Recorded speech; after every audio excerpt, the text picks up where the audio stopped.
नमस्कार, मैं हूं आपके साथ कोमल सिसोदिया। आप देख रहे हैं ईपीसी वर्ल्ड न्यूज। शुरू करते हैं आज की हिंदी बुलेटिन की हेडलाइन से। FY24 की तीसरी तिमाही में वारी रिन्यूएबल टेक का मुनाफा 158% बढ़कर 645 मिलियन हो गया सालाना। एथिकल पावर को स्पेन में 9 मेगावाट सौर ऊर्जा के लिए मिला ईपीसी अनुबंध। जापानी पुल तकनीक जिसने अटल सेतु को बनाया संभव। सरकार द्वारा नई सोलर रूफटॉप योजना शुरू करने के बाद सोलर शेयरों पर रहेगी नजर। इंफ्रास्ट्रक्चर में शीर्ष योजनाएं 35% से अधिक की करती हैं पेशकश। टेलीकॉम इंफ्रास्ट्रक्चर प्रदाता सरल जीएसटी की चाहते हैं व्यवस्था। वैश्विक रिपोर्ट की भविष्यवाणी 2026 तक 80% उद्यम सदस्यता आधारित सेवाओं का उपयोग करके नए डिजिटल बुनियादी ढांचे को करेगा डिजाइन। अयोध्या हवाई अड्डे ने सोमवार को 100 चार्टर्ड उड़ानें की संचालित। सिडको से 662 करोड़ का LOA प्राप्त होने के बाद इंफ्रा का स्टॉक सपाट कर रहा कारोबार। मैसर्क हापाग लॉयड ने जहाज गठबंधन के पुनर्गठन में बनाई टीम। GMR एयरपोर्ट्स इंफ्रा की प्रतिबंध सूची में प्रवेश करने की है संभावना।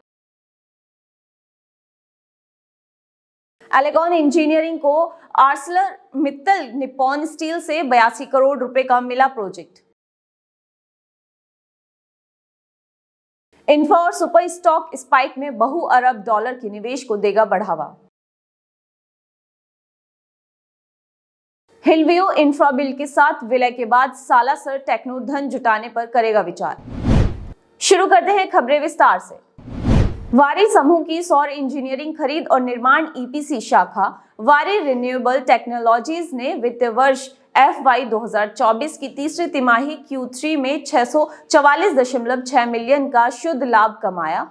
249.8 मिलियन से साल दर साल YoY 158% की वृद्धि। शुद्ध लाभ में वृद्धि का श्रेय इस अवधि के दौरान कंपनी द्वारा जीते गए और निष्पादित किए गए ईपीसी ऑर्डरों में वृद्धि को दिया जा सकता है। कंपनी ने तिमाही के दौरान 208 मेगावाट की ईपीसी परियोजनाएं निष्पादित की। कंपनी का कुल राजस्व 3.24 बिलियन रहा, जो 738.8 मिलियन से सालाना 339% की वृद्धि है। ईपीसी खंड से राजस्व में 3.19 बिलियन का योगदान हुआ, जो सालाना आधार पर 352% की वृद्धि है।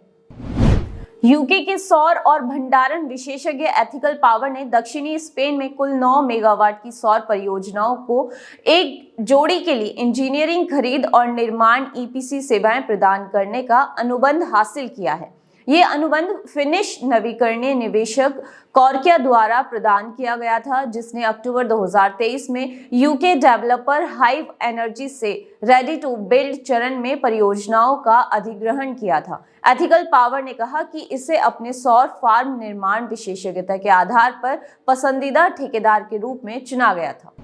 6 साल से भी कम समय में पूरा हुआ 22 किलोमीटर लंबा Mumbai trans harbour link Bharat का सबसे लंबा समुद्री पुल और देश में शुरू की गई जटिल मेगा बुनियादी ढांचा परियोजनाओं में से एक है।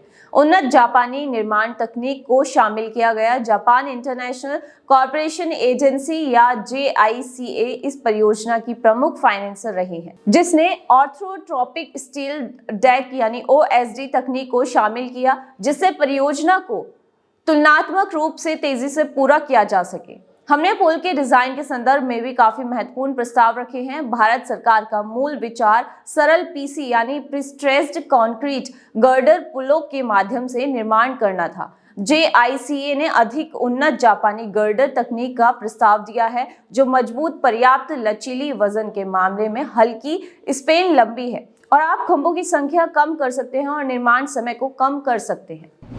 नई सौर छत योजना प्रधानमंत्री सूर्योदय योजना को संदर्भित करती है, जो प्रधानमंत्री नरेंद्र मोदी द्वारा शुरू की गई एक सरकारी योजना है। इस योजना का लक्ष्य 1 करोड़ घरों को छत पर सौर ऊर्जा प्रणाली प्रदान करके आवासीय क्षेत्र में भारत की छत पर सौर ऊर्जा स्थापित क्षमता का विस्तार करना है।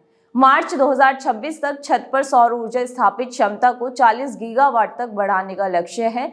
नवीन और नवीकरणीय ऊर्जा मंत्रालय यानी MNRE परियोजना के निर्माण के लिए निजी ठेकेदारों द्वारा किए गए सबमिशन के आधार पर परियोजनाओं का चयन करेगा। ये योजना भारत में 40 गीगावाट छत सौर क्षमता के लक्ष्य तक पहुंचने और सौर ऊर्जा क्षमता का विस्तार करने में मदद करने का एक प्रयास है।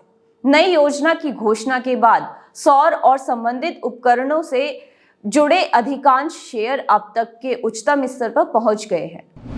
ईटी म्यूचुअल फंड्स के डेटा क्रंचिंग से पता चलता है कि इंफ्रास्ट्रक्चर फंड्स ने रिटर्न चार्ट में शीर्ष स्थान हासिल किया है और 3 वर्षों में लगभग 33.23% का औसत रिटर्न दिया है। इंफ्रास्ट्रक्चर फंड श्रेणी में लगभग 18 योजनाएं थीं जिन्होंने 3 साल पूरे कर लिए। शीर्ष 5 योजनाओं ने 35% से अधिक की पेशकश की। ICICI प्रूडेंशियल इंफ्रास्ट्रक्चर फंड श्रेणी में शीर्ष पर 39.80% की पेशकश की। क्वांट इंफ्रास्ट्रक्चर फंड ने 3 साल में 39.42% रिटर्न दिया।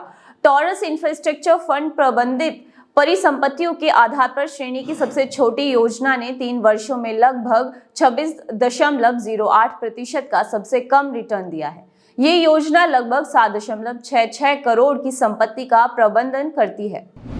डिजिटल इंफ्रास्ट्रक्चर प्रोवाइडर्स एसोसिएशन यानी दीपा ने मंगलवार को केंद्रीय बजट 2024 से पहले वस्तु एवं सेवा कर GST सहित एक लचीली नियामक और नीति व्यवस्था की मांग की। दीपा के महानिदेशक TR दुआ ने कहा कि बजट में दूरसंचार बुनियादी ढांचा उद्योग के विकास में सहायता के लिए सहायक नीतियों, सरलीकृत नियमों और सरल GST मानदंडों की रूपरेखा होनी चाहिए। दिल्ली स्थित समूह ने केंद्रीय वित्त और कॉर्पोरेट मामलों की मंत्री निर्मला सीतारमण को भी पत्र लिखकर आगामी बजट में दूरसंचार बुनियादी ढांचा उद्योग के लिए समर्थन मांगा है। Deepa Pratap technocrats, Crest Digital, American Tower Corporation, Indus Towers, Ascent Telecom, Summit Digital, IBUAS networks और सुयोग्य टेलीमेटिक्स का प्रतिनिधित्व करती है।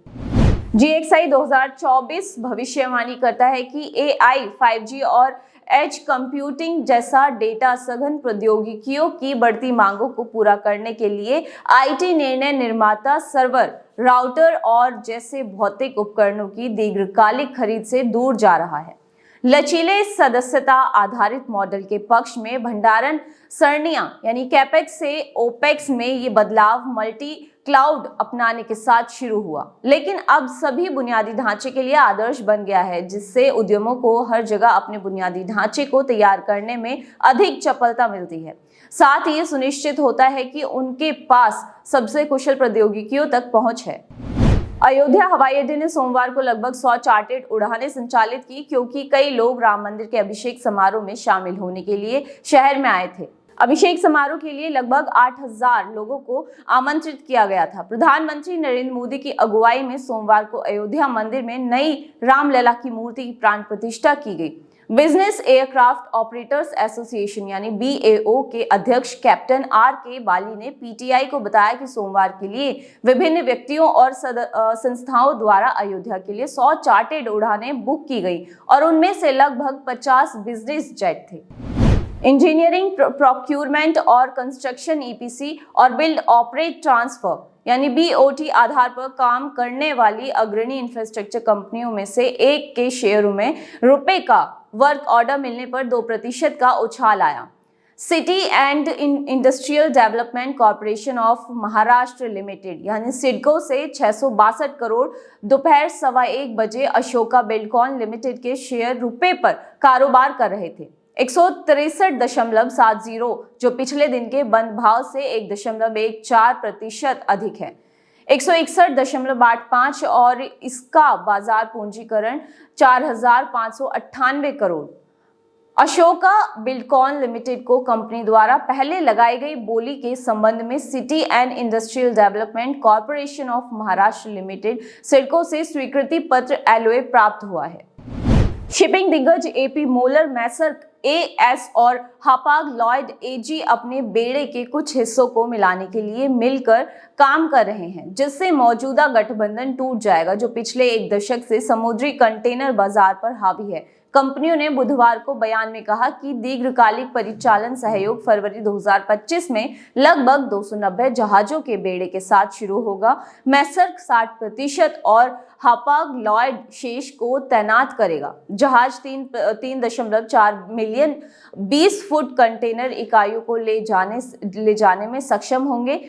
कोपेनहेगन स्थित मैसर्क और हैम्बर्ग जर्मनी के हपाग लॉयड की घोषणा दुनिया की 3 प्रमुख शिपिंग गठबंधनों की एक और पुनर्रचना का प्रतीक है। अनिवार्य रूप से पोत साझाकरण समझौते, जो कि सबसे बड़े खिलाड़ियों की क्षमता को अधिकतम करने और लागत कम करने के लिए संचालित किए हैं। ऑरेकल फाइनेंशियल सर्विसेज सॉफ्टवेयर यानी 98.55%, IRCTC 98.53% और नेशनल एल्यूमिनियम कंपनी 93.82% है। आरबीएल बैंक 90.97%, तो बलरामपुर चीनी मिल्स 86.46% और स्टील अथॉरिटी ऑफ इंडिया 86.26% है।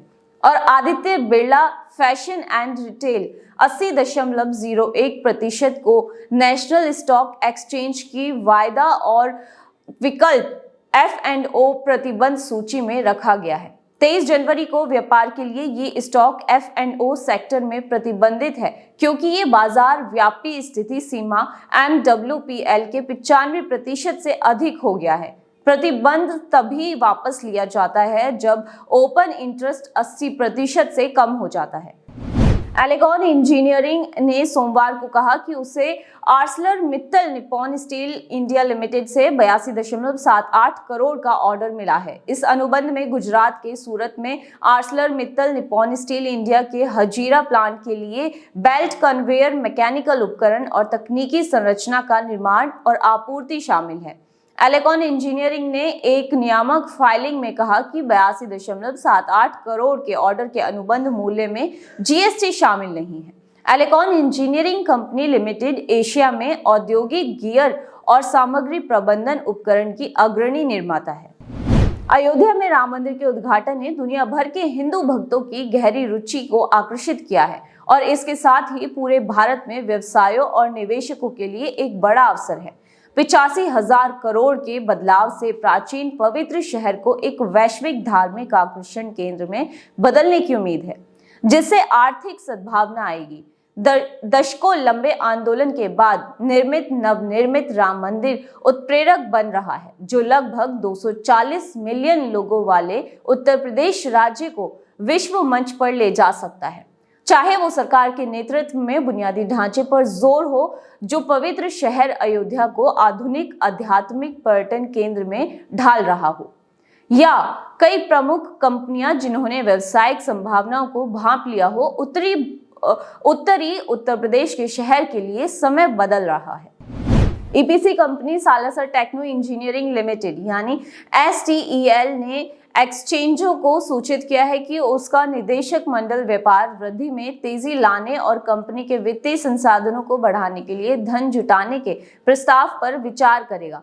तरजीह के माध्यम से इक्विटी शेयरों, किसी भी विवरण की परिवर्तनीय या गैर परिवर्तनीय प्रतिभूतियां या वारंट या ऋण प्रतिभूतियों सहित एक या अधिक उपकरणों को जारी करके धन जुटाने, व्यापार वृद्धि में तेजी लाने और कंपनी के वित्तीय संसाधनों को बढ़ाने का प्रस्ताव है। आज के ईपीसी बुलेटिन में फिलहाल इतना ही। नमस्कार।